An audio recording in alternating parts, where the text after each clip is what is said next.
The Cincinnati final was supposed to be a dream clash. Two of the brightest young stars in men's tennis, Carlos Alcaraz and Jannik Sinner, standing across from each other in front of a packed stadium, millions watching worldwide. For weeks, the hype had been building. Tennis fans circled this match as a glimpse into the future of the sport, a rivalry that had already delivered classics and was destined to deliver more. But what unfolded in Cincinnati shocked everyone. It wasn't a battle of strength, stamina, or shot-making brilliance. It turned into a story of heartbreak, struggle, and human fragility. From the very first game, something felt off. Jannik Sinner, usually so composed and steady, didn't look like himself. His movement was sluggish, his face pale, and his body language betrayed him. Commentators noticed it immediately. Was it the nerves of playing a big final? Was it the oppressive Cincinnati heat? Or was something deeper going on? Fans watching sensed the unease. They knew something wasn't right. Carlos Alcaraz, meanwhile, came out strong. His trademark energy, his relentless intensity, was there. He looked sharp, ready to seize the trophy. But even as he won points and the crowd roared for him, his eyes kept glancing across the net. He could see Sinner struggling. And in moments like that, even the fiercest competitor understands the humanity of the sport. By the middle of the first set, the reality became undeniable. Sinner was sweating heavily, his chest heaving, and he was constantly bending over between points. He seemed unable to find air, unable to summon the physical strength that had carried him through so many battles before. The Cincinnati crowd fell eerily quiet. Each time Sinner tried to push himself, it became clearer. He wasn't fit to compete at the highest level today. And then it happened. After a long rally, Sinner walked slowly to his chair, head hanging low, towel over his face. The umpire leaned in. The physio was called. There were hushed conversations, handshakes, and then the announcement that nobody wanted to hear. Jannik Sinner was abandoning the match due to health concerns. The stadium gasped. Some fans held their hands to their mouths in disbelief. Others stood in silence, unable to process what they had just witnessed. This was supposed to be one of the greatest finals of the season.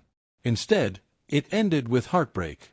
Sinner, visibly devastated, gathered his things, his eyes glassy, knowing he had just let go of one of the biggest opportunities of his young career, not because he wasn't good enough, but because his body had betrayed him. Carlos Alcaraz, for all his joy at winning another Masters 1000 title, didn't celebrate with his usual explosive energy. He didn't fall to the ground. He didn't roar at the crowd. Instead, he walked toward his friend and rival, placed a hand on his shoulder, and offered words of comfort. For Alcaraz, this victory was bittersweet. Yes, he would lift the trophy, but he knew this wasn't the way he wanted to win. True champions want to earn their titles through battle, not by default. The fans in Cincinnati gave Sinner a long, emotional ovation as he walked off.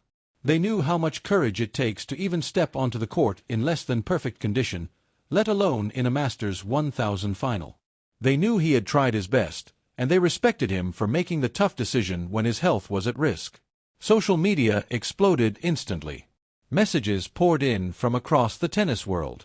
Fellow players, coaches, and fans expressed sympathy and admiration for Sinner. "Your health comes first," one top player wrote. "You'll come back stronger." Another tweeted, "This is the hardest part of tennis, when the body doesn't match the heart." Fans flooded timelines with love, calling him a fighter, a warrior, and a future champion no matter what. Meanwhile, Alcaraz himself used his post-match speech not to talk about his victory, but to honor Sinner. He said he respected him deeply, that he knew how difficult it must have been to stop playing, and that he wished him a quick recovery. His words struck an emotional chord, reminding everyone that beyond the trophies and rivalries, there's a deep bond of respect between these young stars. And yet, the heartbreak lingers. This wasn't just another match. This was supposed to be a statement, a benchmark in the Alcaraz-Sinner rivalry that could define the next decade of tennis. Instead, it leaves us wondering what could have been. Could Sinner have mounted a challenge if he was fully healthy? Could he have finally taken down Alcaraz on a big stage? We'll never know, at least not in Cincinnati. But in sport, as in life, moments of vulnerability often leave the biggest impression. Fans won't remember this final for the scoreline or the statistics. They'll remember the sight of Jannik Sinner fighting his body, the way the crowd fell silent, and the bittersweet moment when Carlos Alcaraz lifted the trophy with tears in his eyes rather than joy in his heart. This story will echo for years, not as a tale of defeat, but as a reminder that athletes are human. No matter how strong, talented, or determined, the body sometimes says no. And when it does, it takes courage to listen.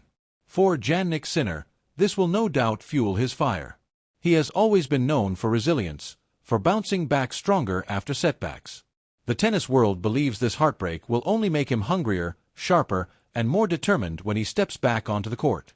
For Carlos Alcaraz, it is another title, but one that carries weight beyond silverware.